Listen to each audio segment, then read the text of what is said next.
क्या राजवीर भूल गया है इश्की का बर्थडे, या इश्की के लिए राजवीर ने प्लान की है बड़ी सरप्राइज पार्टी?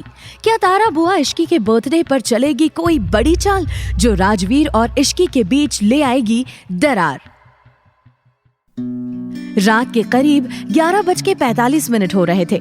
इश्की ने जैसे ही घड़ी की ओर देखा वो और भी एक्साइटेड हो गई और मन में सोचने लगी, बस 15 मिनट्स बाद मेरा बर्थडे है। अब भले ही ये सर्टिफिकेट वाला बर्थडे हो, लेकिन बर्थडे तो बर्थडे है ना। आज पहली बार मैं अपना बर्थडे अपने डबल पति के साथ सेलिब्रेट करूंगी। इश्की ये सोच ही रही थी कि तभी घड़ी में 12 बज गए, लेकिन राजवीर अभी भी अपने काम में बिजी था। इश्की राजवीर को हैरानी से देख रही थी कि तभी राजवीर ने उसे देखा और लैपटॉप साइड में रखकर बेड पर आ गया और इश्की को साथ लेकर सो गया। इश्की अभी भी शॉक्ड में ही थी। उसे यकीन नहीं आ रहा था कि उससे इतना प्यार करने वाला पति कैसे उसका बर्थडे भूल गया। आंखों में आंसू लिए इश्की सोचने लगी, राजवीर, आप मेरा बर्थडे भूल गए?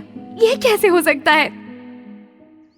अगली सुबह इश्की राजवीर से पहले उठ गई और रेडी हो गई। ये देखकर राजवीर भी हैरान था। क्या बात है प्रिंसेस, आज तुम इतनी जल्दी कैसे उठ गई? वैसे तुम बेहद खूबसूरत लग रही हो। राजवीर, आपको आज की डेट याद? डेट? हाँ, डेट। कहीं आप कुछ भूल तो नहीं रहे? ओह हाँ, thank you so much Ishki, तुमने मुझे आज की डेट याद दिलवा दी। मैं भूल ही गया था कि आज कितनी इम्पोर्टेंट मीटिंग है। चलो मैं ऑफिस के लिए निकलता हूँ, शाम में मिलेंगे। इश्की बहुत दुखी हो गई, पर उसे यकीन था कि मिशा ने बाकी फैमिली मेंबर्स को उसके बर्थडे के बारे में बता दिया होगा। वो सीधा मिशा के पास गई, लेकिन मिशा घर में नहीं थी। आंटी, मिशा कहीं दिखाई नहीं दे रही है। हाँ, वो अर्नव के साथ कहीं गई है। क्या हुआ बेटा, मिशा से कुछ काम था? नहीं आंटी। इश्की बहुत ही दुखी मन के साथ अपने रूम में चली गई और रोते हुए सोचने लगी, मुझे लगा था कि मैं भले ही अनाथ थी, लेकिन अब मुझे मेरी फैमिली मिल गई है। यहाँ सब मुझे हमेशा कहते हैं कि वो मुझसे प्यार करते हैं, पर ये कैसा प्यार है जब किसी को मेरा बर्थडे तक याद नहीं है।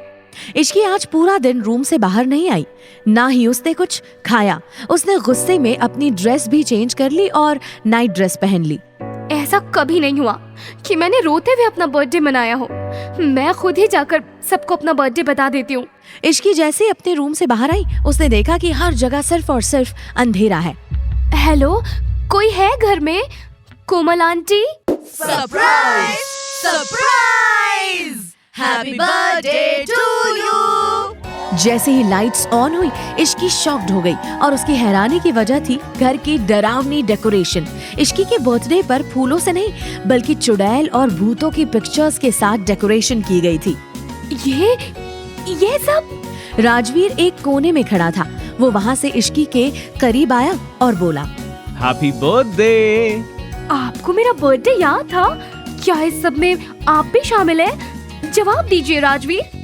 इश्की को कुछ समझ नहीं आ रहा था और इससे पहले राजवीर कुछ बोलता, मिशा ने इश्की से कहा, अब ये नाइट सूट उतार और तू भी चेंज कर ले।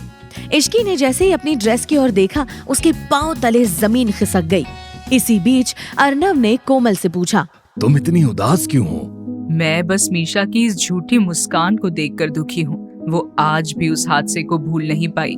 इस नकली मुस्कान में अपने दुख को छिपाने की भले ही वो कितनी भी कोशिश करे, लेकिन मैं जानती हूँ कि अंदर से कितनी टूटी हुई है।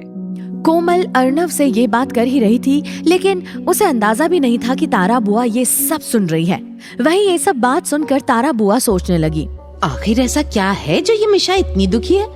ऐसा क्या हुआ था इसके साथ जिसने पूरे सिंघानिया परिवार को तोड़ दिया है? मुझे ये सब पता करना ही होगा। और क्या पता मिशा का ये राज इश्की और राजवीर को दूर करने के लिए मेरे काम आ सके। इश्की की बर्थडे पार्टी को क्यों बना दिया गया डरावना? क्या राजवीर इश्की के लिए लाया है कोई स्पेशल गिफ्ट? क्यों अपनी बर्थडे ड्रेस देखकर इश्की के उड़ गए होश? मिशा का पास जानकर तारा बुआ चलेगी कौन सी चाल? ये तो इसका फुल एपिसोड सुनकर ही पता चलेगा। फुल एपिसोड सुनने के लिए डिस्क्रिप्शन में दिए गए लिंक पे क्लिक कीजिए और वीडियो में पूछे गए सवाल का जवाब देना ना भूले, जिसका जवाब आपको मिलेगा उसी फुल एपिसोड में। कमेंट करने वाले 10 लकी विनर्स को मिलेंगे 500 कॉइंस। तो सुनते रहिए डेविल से शादी, सिर्फ पॉकेट FM ऐप पर।